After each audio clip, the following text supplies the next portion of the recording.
40 years on, I still remember sitting with my father and him introducing me to the wonders of classical music.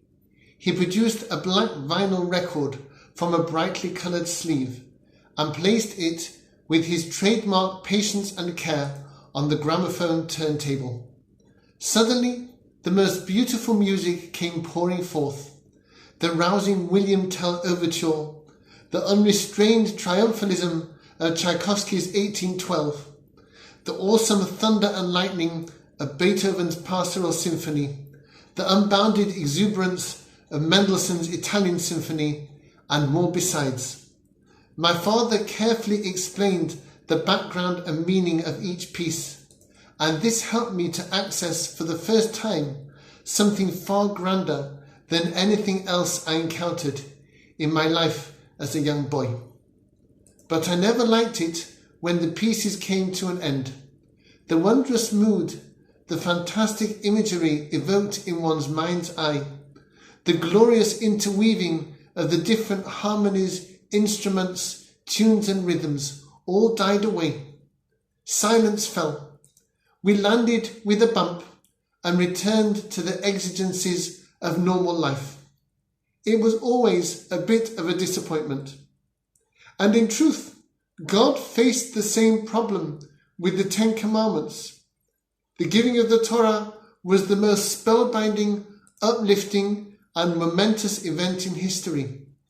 Targum Yonason says that Mount Sinai became like a mighty crystal half-globe hovering over the heads of the Jewish people as, like the angels, we pledged unquestioning and unwavering allegiance to God.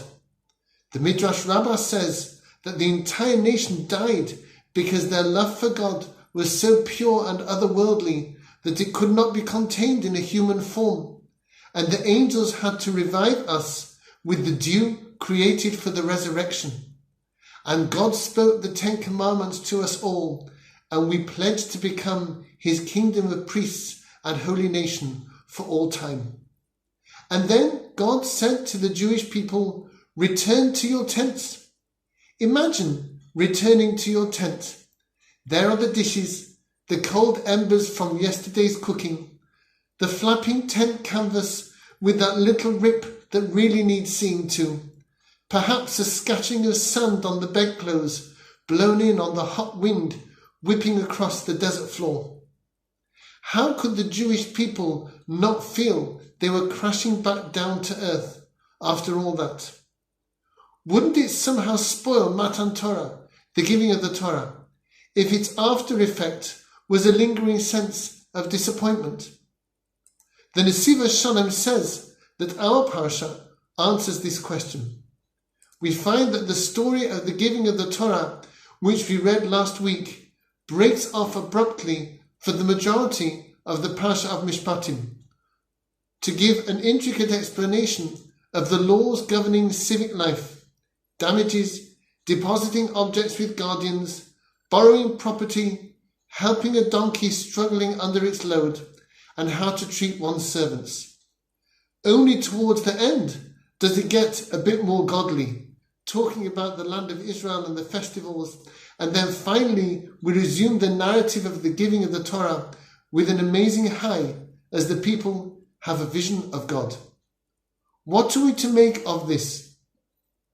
The Nesiva Shalom quotes a comment from Rashi from the very start of our parasha, where it says, Ve'ele hamishpatim, and these are the laws. That opening ve, meaning and, suggests that all the laws of this parasha are a seamless continuation of what had come before. Indeed, the Midrash says that when judges sit together and decide the outcome of an argument between two litigants, God himself stands with them. And when the judges conclude a lawsuit correctly, according to the Torah, it is as if they have become partners with God in the creation of the universe.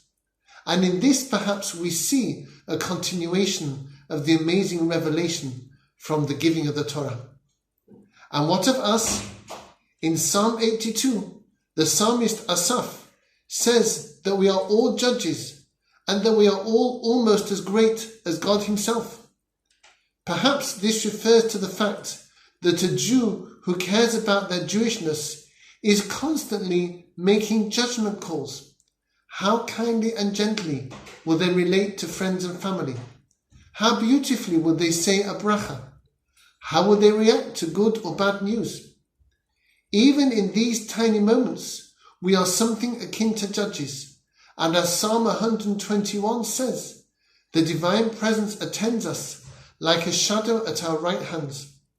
We need never leave the mood of inspiration. We need never feel God's hand leaving our shoulder, because with every effort that we make to live our lives well and fulfill our awesome promise at Mount Sinai, God is right there with us again. The symphony composed together by God and us can play on for all time, and the curtain need never fall.